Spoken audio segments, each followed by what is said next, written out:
Hi guys, ang nakikita nyo ngayon ay staple gun. So paano ba ito nilalagyan ng bala? Yun ang ipapakita ko sa video na ito. So madali lang naman ito guys. Dito natin lalagyan ng bala sa likod. So kailangan ito pipindutin natin ito. Ito. Para ito. Pindutin natin yan.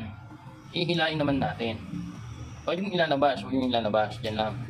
Pagkatapos, ayan na. Dito natin ilalagay yung bala ng stapler gun.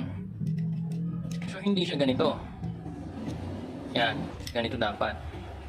Pagkatapos niyan, ipapasok natin to. Sige, ipilit lang natin.